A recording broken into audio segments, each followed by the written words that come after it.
ассалому алайкум бинандаҳои азизу арҷуманди телевизион. ҳоло дар барномаи навбати фуруғи андеша мо тасмим гирифтем ки дар ҳамбастагӣ бо Кумиҷроии ҳизби халқии демократии Тоҷикистон вобаста ба пешгирии яке аз бемориҳои хеле хавфнок, бемории норасоии маснуияти бадан ки дар тамоми ҷаҳон имрӯз ба як фоҷиа гӯем табдил ёфтааст, як суҳбатеро анҷом диҳем, зеро имрӯз аз рӯи баъзе маълумоти оморӣ ва ҳамзамон иттилои кормандони соҳаи тандурустӣ низ чунин беморӣ дар шаҳри Панҷакен низ ба қайд гирифта шудааст ва ман умед мекунам ки иштирокчони ин миззи мудаввар пиромони роҳҳои пешгирии ин беморӣ андешаву мулоҳизоти хешро баён мекунанд. ҳоло дар оғози ин барнома аз раиси кумитаи иҷроияи ҳизби халқии демократии Тоҷикистон дар шаҳри Панҷакен Мастона Муродӣ хоҳиш мекардам ки мақсаду мароми ин барнома тарғибу ташвиқи тарзи ҳаёти солим, пешгирии аҳли ҷомеа, махсусан наврасону ҷавонон аз ин бемории хавфнок чанд сухан мегуфтанд. Марҳамат. ҳозирини гиромӣ, ҳамсафони азиз, масъалае ки имрӯз мо мавриди баррасӣ қарор додем, вируси норасоии масъулияти одам ки яке аз масъалаҳои муҳими тандурустӣ дар ҷаҳон ба ҳисоб меравад, ба ҳаёти миллионҳо нафар одамон таъсир мерасонад. пешгирии ин беморӣ танҳо вазифаи табибон набуда, балки масъулияти ҳар як узви ҷомеаи ҷаҳонӣ ба шумор меравад. Баланд бардоштани маърифати аҳолӣ, ташвиқу тарғиби тарзи ҳаёти солим, омӯзиш ва машваратҳои тиббӣ, инчунин мубориза ва табъиз ба шахсоне ки гирифтори ин беморӣ вируси норасоии масъулияти одам ҳастанд, қадамҳои муҳиме мебошад ки барои пешгирии ин беморӣ аст. Дар ҳамкорӣ бо мақомотҳои давлатӣ ва муассисаҳои таълимии тиббӣ, ҷомеаи шаҳрвандӣ мо метавонем ки ин роҳҳои пешгирии сироятшавии ин беморӣ вируси норасоии масъулияти одамро дар байни аҳолӣ тарғибу ташвиқ намоем ва ҷомеаи солиму ояндаи бехатарро ба насли ҷавонон таъмин намоем ки барои ҷавонон пеш аз ҳама риоя намудани гигиенаи шахсӣ яке аз муҳимтарин аз пешгирии ин бемории норасоии вируси масъулияти одам мебошад. бинандаҳои азизу арҷуманд, дар ин барнома кормандони муассисаҳои тандурустӣ низ ҳузур доранд. ҳоло ман бо камоли эҳтиром аз Набиҷон Бердиев, духтури вогиршинос ва Шерзод Фахриев, табиби оилавӣ дар дармонгоҳи марказии шаҳри Панҷакен хоҳиш мекардам ки дар бораи ин беморӣ ба таври каме муфассал маълумот медоданд. Марҳамат. вируси норасоии масъулияти одам ин яке аз бемориҳои сирояткунанда буда, аз шахси бемор ба шахси солим як чанд роҳҳои асосӣ ки мегузарад. яке аз роҳҳои ин асосиаш ин се роҳи асосӣ дорад ки ин якумаш ин алоқаи ҷинсӣ беҳимоя ва дуюм ин тавассути хун ва ҷузъҳои хун, сеюм ин аз модари сироят ёфта ба кӯдаки дар батн буда ва ҳангоми ширмаконӣ, ҳангоми таваллуд гузашташ мумкин аст. назар ба таърих гузарем, ин вируси норасоии масъулияти одам солҳои 1983, яъне ки ин бемориро пайдо кардан дар лабораторияи Фаронса ва Иёлоти Муттаҳидаи Америка. баъдан дар ҷумҳурии Тоҷикистон бошад, соли 1991 ҳамин бемориро ба қайд гирифтанд ва то ин ҷониб ҳамин беморӣ афзоиш ёфта истодааст. яке аз осебпазир ин шуда метавонад ҷавонон ки бештар ба муҳоҷирати меҳнатӣ мераванд ба хориҷа, не ки асосан ба Русия бештар ба муҳоҷират мераванд, ҳамин вирусро бо худашон гирифта мебиёранд ва дар оилаи худ ва гирду атрофи он ҳамин сироятро мегузаронанд. дар шаҳри Панҷакен чанд нафар сабти ном шуданд расман? дар шаҳри Панҷакен расман то ҳол пурра аниқ нест ва гуфта метавонем ки зиёдшавӣ рӯй ба афзоиш рақамҳои мушаххас нест. рақамҳои мушаххас то ҳол ҳозир ман чиро дар назар дорам, бояд ки аз тариқи муассисаҳои табобатӣ дар сурати муайян шудани шахсе ки ба ҳамин беморӣ гирифтааст корҳои тарғиботӣ бурда шавад, бо оилаҳои он суҳбат карда шавад. вақте ки мо омори мушаххас надорем, تخمینا چقدر کار کردن ممکن است؟ چونکه همین ویروسی نوراسوی مسئولیت آدم این مخفیانه نگاه داشته می شود، برای همین ما صفر انیق رو یعنی که گفته نمیتوانیم و گفته میتوانیم که همین زیاد شوی روی به افزایش نهاده است. بیشتر این با طریق تزریقی و علاقه جنسی که زیاد شده است است همین بیماری. شما درباره مهاجران مهنتی بسیار تحقیق کردید. هستند حادثه‌هایی که مردم در داخل مملکت هم به این بیماری گرفتار میشوند. نیست این حادثه؟ در داخل همین جمهوری تاجیکستان نیست به همین سرایت گرفتار میشوند. کیو مثلا شخصانی که مثلا از عائله خود میگذرانند، از عائله خود همین بیماری رو میگذرانند. اگر همون شخص پر تبابتش رو گرفته ایستاده باشد، اگر همین بیماری میتواند که نگذرد با طورهایی که ضد رتروویروسی هست همین بیماری رو نگذراند و بر همین علاقمندایی که هستند به همون نیست داروهای داده می شود و می توانند که حامله دار شده کودکی سالم به دنیا بیارد اگر توبتی ضد رتروویروسی رو رعایت کنند. اگر پدر یا مادر به چنین بیماری گرفتار باشد به فرزند میگذارد؟ نه، اگر تبابت ضد رتروویروسی رو پورا گیرد و در قید مرکزی ویروسی نوراسوی مسئولیت آدم باشد و سطح ویروسناکیش پست باشد همین بیماری نمیتواند که به کودکی در بطن بوده گذرد و هنگام تولد نیست نمیگذرد. یعنی اگر نگرفته باشد چی؟ اگر نگرفته باشد اگر میتواند که قریب 90 تا 100% گذشتهش ممکن است. چون که در همین کشور ما مردم از این بیماری ها شر میکنند، نمیخواهند که همین بیماری آشکار شود. در امریکا و اروپا مردم خودش با اختیار خودش به این مسائل تبابتی مراجعت کرده برای تبابت این بیماری مراجعت میکند که من گمان میکنم که باید که کارهای ترغیباتی بیشتر شود و مردم احساس کنند که این یک بیماری تنها برای او، برای عائله او، حتی برای اطرافیان هم خطرناک است. کارهای ترغیباتی چه رفته شده است؟ کارهای ترغیباتی خیلی خوب نسبت به سالهای پیش گذرانده شده ایستادند. ما در تمام ساحه‌های تندرستی، ساحه معارف و دیگر مقامات و کارخانه‌هایی که هستند ما کارهای تشویقاتی و ترغیباتی، کارهای فهماندهی، بعد عکس چاره‌بینی‌ها در نزد مثال بازارهای مرکزی که در محله‌ها گذرانده ایستادیم و همچنین طریق تلویزیون، رادیو برآمدها شده ایستاده است و همچنین شبکه‌های اجتماعی نیز اوید پیشگیری بیماری، صورتگذاری‌ها و معلومات‌های پره داده شده است. تشکر. شهزاد فخری، شما طبیب عائلوی هستید از درمانگاه مرکزی شهر پنجکین. درباره این بیماری به طور کمی مفصل معلومات میدادند. در طبیبان عائله هم خیلی کارا خوب برده شده است. مثلا این همکسبان گفتن که 3 راه اساسی گزارش هست از خون با علاقه جنسی کودک و مادر. ما زنی که حامله‌دار مثلا میاد پیش ما هفته حامله‌دار مثلا 39 هفته حامله‌دار طول میکشه، ما باید 2 بار تست میگیریم. یکم مراجعهش بعد 8 هفته حامله‌داری مثلا یکم بار 12 هفته اینا با 26 هفته اینا تست گذارانه میکنیم. حساب همون ما پیشگیری و اساسا این تو که تست خون نسپرد این بیماری ما معاین کردن نمیتونیم، چون که علامت پنهانش از 10 تا 15 سال به علامت میگذره.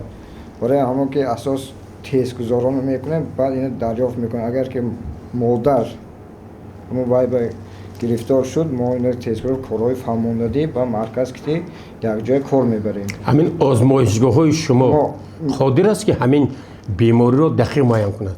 قادر است دقیق معاین تست دارن با بعد تست گذارانه اگر که تستش مثبت برآمد و یا ایفا رای میکنن مرکز که مصلحت کرده چاره‌بینی پیشگیری با مادر و کودک نگذار و پر کارهای فهماندهی بعدی که مثلا یک تستش پیلیس برآمد و مرکز که مصلحت کرده و اپیدمیولوژ با کاربری میکنن که از کجا آمد همون چیز زنک و مرکز سلامت هم خیلی کارهای فهماندهی میکنه.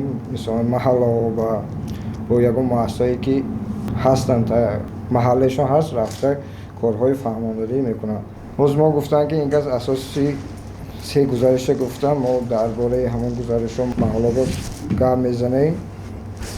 از اصلا مهاجران گفتم مهاجرانی که خودمون میرن اونجا با کار طرز درستی زندگی که شرایطی نمیبرد که به استفاده که مثلا ریفولا وای میکنه همسو به همون گرفته میبیام بعدش که تشخیص نمیگذارم ممکن که همون اولش به گذارم اصلا که خب ما چند بار پیشنهاد کردیم که همون از روسیه میبیان مردکان باید تست گذارونیم که یا خیلیشون هستن که راضی میشن یا خیلیشون راضی نمیشن هستن شهروندانی که به شما خودشون مراجعه میکنن که مثلا شوهری من از مهاجرت مهنتی آمد و یکم مثلا از سنجش گذراندید همین که شهروندا هستن در ما هستن شهروندا میبیان و یا تست میگذارن با میفهمن که و یا کارهای فهماندهی که فهمانده میبیارن که یک بار نه من در نظر ندارم که شما باید مجبور کنید نه مجبور مثلا بعضی اولیاء هستن بعضی همسرها هستن که هستن معرفتشون بلند همین برای مثلا آزمایش یکدم خواهش میکنن که همین شوهری من چند وقت در مهاجرت مهنتی بود و شاید همین از تشخیص گذارن همین مراجعه میشود شما فرم طبیبای اولیاء خانه به خانه میگردن خانه میگردیم با کارهای فهمانداری میکنیم مکتب مثلا اگه چسکا مثلا جایهای جمعیتی هستن که هم خیلی یک جا به جمع کنه کارهای فهمانداری میکنیم با همین مردم چی توصیه میدید برای اینکه همین بیماری همین خطرناک رو ما پیشگیری کنیم اصلا کارهای فهمانداری طرز درستی زندگی اگر زندگیشون درست با راه مانه این راه با مثلا نمیره با هر خیلی سوزنداره استفاده نبرن خیلی اینجا اساسا سیراهاش با شرکی دیگر نیابم مثلا زن و مردک باشن زن خودش کشتی مثلا هستن که زناکایی هم با دیگر مردکا وای میکنن باید یک جنسه شون با هر خیلی سوزنداره استفاده نبرن اما اساس همون کارهای سه راه باشه که همون دو راهی که اساسی میکنن خیلی سوزنداره و که حاضر سوزنداره که مثلا گزارشش کم شده که بیننده های عزیز و ارجمند در برنامه فروغ اندیشه مدیر شعبه کاربازان و عالی مقامات اجرایی محلی حاکمیت دولتی شهر پنجکین همزیره زمانی و کارمند مسئول دستگاه کمیجرایی حزب خلقی دموکراتی تاجیکستان در شهر پنجکین علیشیر مطریبوف اشتراک دارند. من از آنها خواهش میکردم که پیرامون پیشگیری از این بیماری خطرناک که واقعا امروز جهان را به یک تشویش و اضطراب آورده است از جمله در جمهوری تاجیکستان نیز نشانه های این بیماری ثبت نام شده است اندیشه های خویش را ارزیابی می‌کردند. ویروس نارسایی مسئولیت آدم متاسفانه امروز روی به افزایش یافته است. در شهر و دهات پنجکین تا امروز 184 نفر زن به این بیماری گرفتار شده میباشند. مادر این نخستین آموزگار، اولین راهبر و راهنمای حیات فرزند است. محض از دامان پاک مادر انسانی کامل به کمال میرسد. متاسفانه امروز این شماره ها را با زبان گرفتن به نسبت زن مادر مشکل است، زیرا همین زنهایی که امروز گرفتار همین بیماری هستند متاسفانه اکثریتشون از شوهرشون سرایت یافتگی میباشند. برای آنکه امروز اکثریت جوانان در مهاجرت هستند، ما در همه برآمدهایمان وقتی که با زنها واخوری میگذرانیم عموما در جامعه نسبت این بیماری یک گفته میگذاریم و تاکید میکنیم که زنهای مهربان هر نفری که امروز شوهرش در مهاجرت است باید که از مهاجرت برگشتن اول از معاینه طبی گذرند و بعد با عائله هاشون همخوابه شوند. زیرا همین زنهایی که امروز به این بیماری گرفتار شدند از همین شوهرشون اکثریت چقدر قید کردم گرفتار این بیماری گشتند و متاسفانه همین بیماری در بعضی عائله ها به فرزندان هم سرایت یافت که این بیماری البته توبه نشونده می باشد و برای مادر این یک بسیار وزنینی می آورد. متاسفانه در بین این زنهایی که سرایت یافتند 3 نفر زن میداند که خودش هم خیلی بیماری دارد، میگوییم قصدانه با دیگر مرد علاقه جنسی کرده به این بیماری دیگر نفرها را سرایت کنندگی می باشد که نسبت این زنها دل جنایتی شدن و با این زنها ما صحبت گذرانیدیم. البته وقتی که ما با این زنها صحبت میگذرانیم اکثریت این زنهایی هستند که در زندگی як бисёр мушкилиҳоро аз сар гузарондагӣ мебошанд. оилаҳошон пошхӯрдагӣ аз таъмини анамин зиндагиро бар дӯши худ доранд. ягон маълумот, ягон гӯем ҷойи кори асосӣ ё ки ягон ҳунар надоранд ки дар зиндагӣ дар масалан ҳамин фарзандонашонро таъмин кунанд, зиндагиашонро таъмин кунанд ва ба ҳамин роҳҳо рафтагӣ мебошанд. ман фикр мекунам ки ин ба оила як ячейки ҷомеа мебошад. имрӯз бояд ки оила солим бошад. оила агар ки солим бошад, давлат солим, ҷомеа солим мегардад. бояд ки ҳама фаъолон, умуман ҷомеа бетараф набошад. нисбати ин мо бояд ки мубориза барем ки ба шаъну шарафи зани панҷакен намезебад. дар ин мизи мудавваре ки имрӯз пиромуни пешгирии сирояти вируси масмумияти норасоии одам баргузор мегардад, аз ҷониби коршиносон, аз ҷониби табибон, аз ҷониби ҳозирин бисёр андешаҳои солим ироа гардиданд ки бояд ҳар як шаҳрванди тоҷикистон имрӯз бояд ки бо ақлу бо дарки баланди фаросати инсонӣ ба ин масъала муносибат кунад ва дар ин ҷода гумон мекунем муҳимтарин воситае ки метавонад алайҳи ҳамин сирояти ин бемории маргбор нақши ҳалкунанда дошта бошад, ин тарбияи дурусти хонаводагӣ аст. агар инсон шаҳрванд ё кӯдак дар оила агар нек ба камол расад, агар дорои тарбияи хуби ахлоқӣ бошад, пас метавонад ки ба роҳи бад наравад. яъне ҳамин қадами ноҷо гузоштан воситаи асосии сироятёбӣ ба ҳамин беморӣ аст. дигар омиле ки боиси пайдоиши ҳамин беморӣ буда метавонад баъд аз тарбияи хонаводагӣ, ин муҳите ки мо дар он ба камол мерасем. агар муҳит солим бошад, агар мо тавониста бошем ки бо муҳити солим сару кор дошта бошем, пас метавонем ки эмин бошем аз сирояти ҳамин беморӣ. аз ин хотир инҷо дуруст қайд карданд ки мо бояд ки корҳои тарғиботиву ташвиқотиро дуруст роҳандозӣ кунем. ва низ андешаи қайд шуд ки аксаран вақте ки сокинони мо ба Федератсияи Россия ё ба дигар ҷумҳуриҳо мераванд, аз ҳамун ҳаракатҳои ноогаҳона гирифтор шаванд.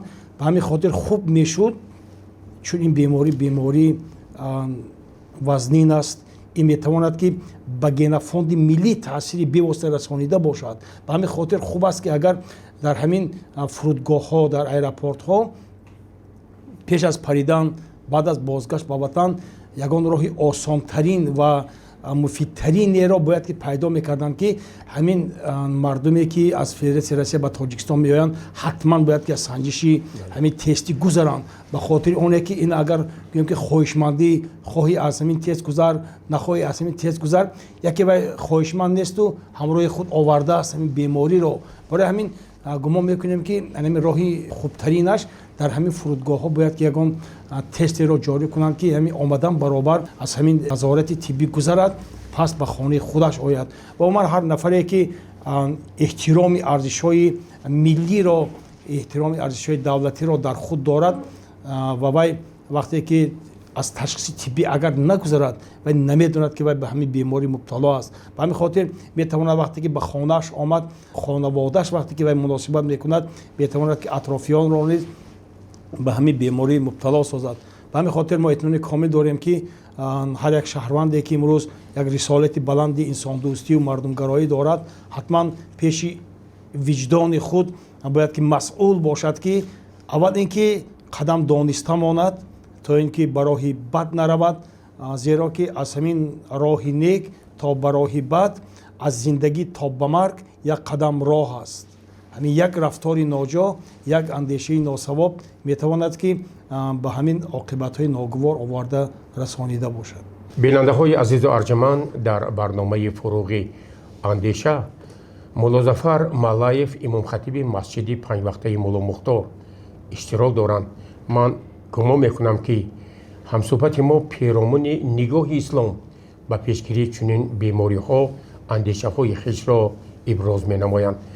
ویروسی نارسایی مسئولیت آدم که یکی از بیماری های سرایتی می باشد امروز تمام جهان را به تهلکه در آورده است، از جمله کشور ما را نیز. اگر این را یکی از مسئله های گلوبالی گوییم هم خطا نمی کنیم، زیرا یک داغ روز یا داغ جامعه ها شده است. زیرا این بیماری هست که چگونه که متخصصای این ساحه الان بیان کردن بیماری سرایتی است و راه های پیشگیری هم دارد و راه های تبابتش هم هست. در قدم های اولین و در زمینه های اول چی چیزهایی هست که یعنی سبب پیشگیری همین بیماری شده میتواند. البته بعضی عامل هاش اینجا گفتن. من فکر میکنم که از همه بهترین راه پیشگیری این بیماری این پاکیزگی، این اهمیت دادن به گیگینه و تازگی است. خود اسلام هم همین بیان میکند که دین اسلام الدین و النظافه، پیغمبر خدا گفتن که دین این پاکیزگی است. یعنی در تمام امرهاش اسلام اول پاکیه در مد نظر گذاشته است. وقتی که ما عبادت میکنیم اسلام میگوید اول پاک شو. ای کسایی که اراده نماز و عبادت دارید، خداوند در قرآن گفته است که رویهای خود را و دستان خود را و پاهای خود را یعنی شویید. مقصد پاکیزه شوید، بعد از آن یعنی رو به عبادت بیارید. یا اینکه در مسئله های دیگر، حتی مسئله هایی که خیلی کوچک است و ساده هست، مثلا پس از خارج شدن از قضای حاجت دین میگوید که باید که انسان دست بشوید. پیش از نشستن سر دسترخوان یعنی توصیه آن است که پیغمبر خدا در حدیث ها گفتن باید دستان شسته شود.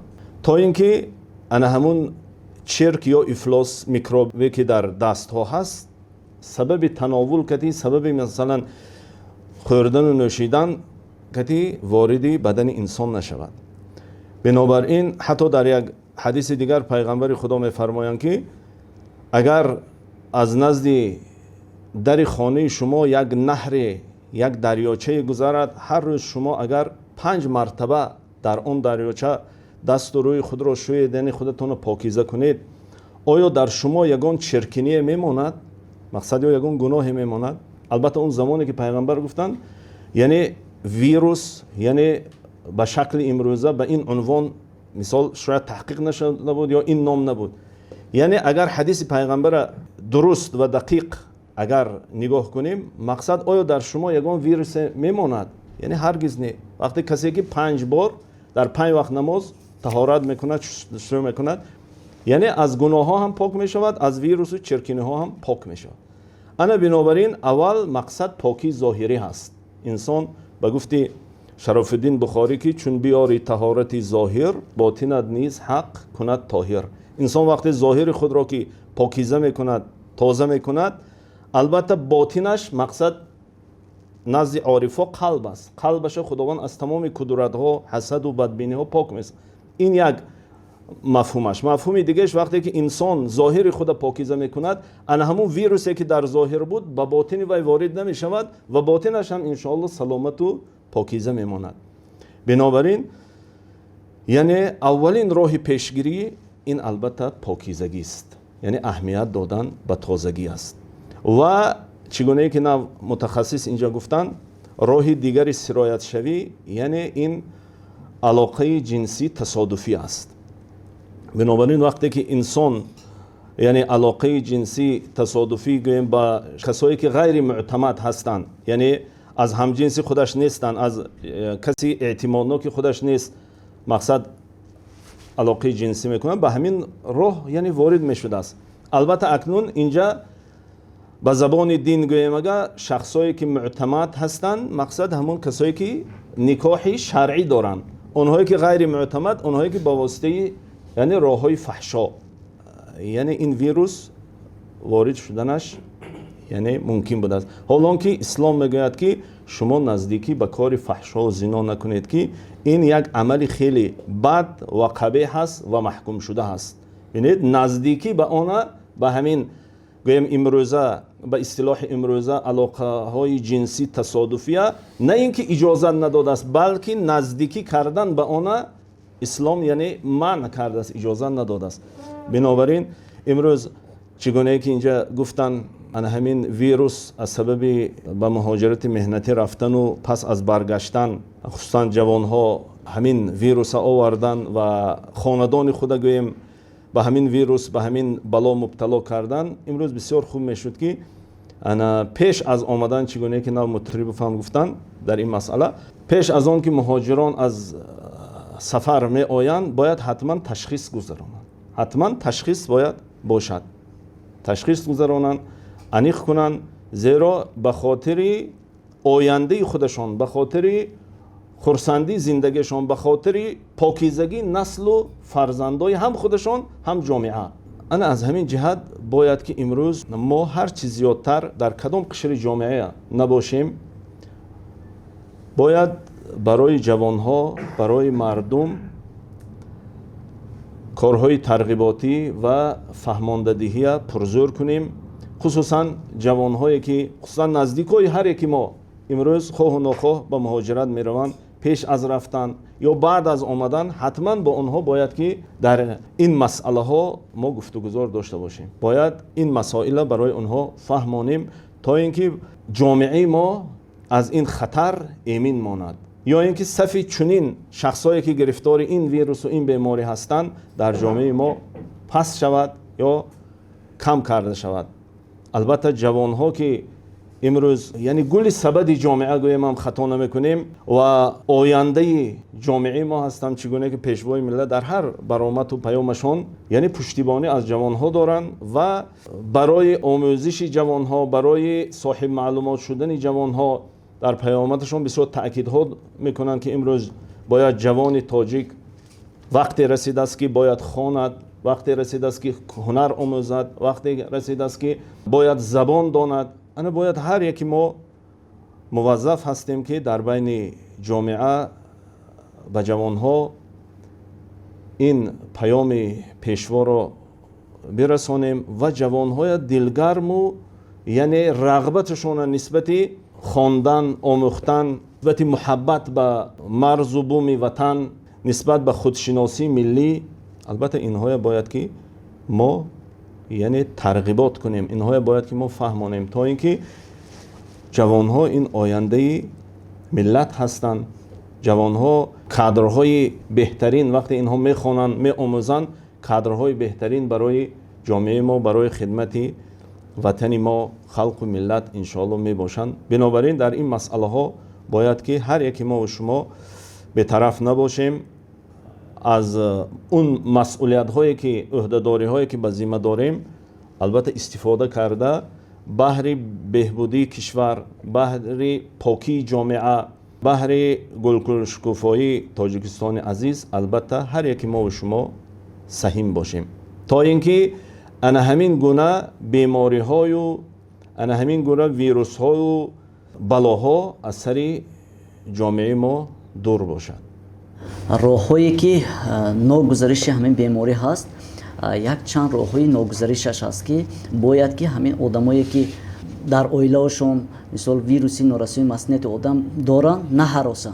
راه‌های ناگزارش این بیماری این هنگام در یک بستر خواب رفتن، بوسوبوسی کردن، در یک حمام آبازی کردن، در یک جا شسته خوراک خوردن، سلام کردن و دیگر راه‌هایی هستند که نمیگذرند. راه‌های پیشگیری همین بیماری، یک چند راه‌های پیشگیری همین بیماری هست که ما باید تنها رعایت کنیم، یعنی که با رعایت کردن طرز حیات سالم هنگام در شرایط خانه باشد استفاده بردن شوتکه‌های دندانشویی که باید هر یک اویله، هر یک آدم باید علاوه همون شوتکه دندانشویی خودش داشته باشد. برای چی؟ برای اون که چند نفری که همه از یک شوتکه استفاده میبرد، اگر یک نفری که بیماری هم ویروسی نارسایی مسئولیت آدم داشته باشد و دیگرش یعنی که میگذرد در جامعه، یعنی که در شرایط بیرونه باشد، این هنگام سر تراش خانه رفتن باید که از پاکو استفاده نبرند. هنگام کاشانه خوست бештар занҳо муроҷиат мекунанд, бояд аз тоза кардани нохун, тоза кардани нохуни пой, дастон бояд асбобу анҷоми яккаратаи худашро дошта бошад. Ҳамчунин дар табобати дандон, ҳангоми табобати дандон низ бояд ки асбобу анҷоми яккаратаи худашро дошта бошад, ё ин ки ҳангоме ки муроҷиат кард бояд талаб кунад аз табибон ки асбобу анҷоми яккарата истифода баранд, ё худ метавонад ки аз ҷойҳое ки фурӯшгоҳ ҳастанд, фурӯши асбобу анҷоми тиббӣ, масалан дар дорухонаҳо бояд ки дастрас намоянд аз ҳамонҷо. Дигар роҳҳои пешгирӣ ин бояд ки ҳатман мутолиа кунанд оиди ҳамин пешгирии бемории вируси норасоии маснуияти одам. Дигар роҳаш ин метавонанд ки дар маркази вируси норасоии маснуияти одам ё дигар ҷойҳое ки соҳаи тандурустӣ хизмат мерасонанд ба ташхисгоҳҳое ки хизмат мерасонанд оиди вируси норасоии маснуияти одам, яъне ки гирифтани тести оҷилӣ худ муроҷиат бояд ки кунанд. Агар худашон муроҷиат кунанд, яъне ки саломатии ҳар як инсон дар дасти худаш мебошад, барои ҳамин худашон бояд ки муроҷиат кунанду аз ташхиси тиббӣ гузаранд. Дар маркази мо ҳама намуди хизматрасониҳо ройгоҳ мебошад, аз ҷумла ҳамин гирифтани тест низ ройгоҳ мебошад. Ҳамчунин ба шахсон метавонанд ки шахсоне ки вай ҳастанд аз рифолаҳои ройгон ҳаст. бисёр аз шаҳрвандони мо дар бораи шумо гуфтед ки ройгон, калимаи ройгон истифода кардед, аз ҳамин ба беморхонаҳо муроҷиат кардан ҳарос доранд.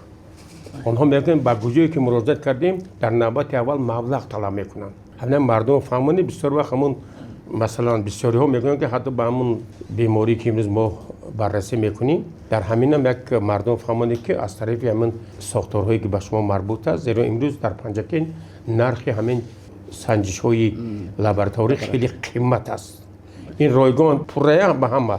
танҳо дар маркази вируси норасоии маснуияти одам ин ташхисҳо ройгоҳ мебошад. Дигар ташхисгоҳҳо бошад, агар ин маблағи пулӣ талаб мекунанд, барои ҳамин метавонанд ки дар маркази вируси норасоии маснуияти одам ба маркази мо муроҷиат кунанд ва ҳама намуди хизматрасониҳо ройгоҳ мебошад ва ҳамон ташхисе ки месупоранд ҳамаш махфиёна нигоҳ дошта мешавад. мо сири онро фош намекунем.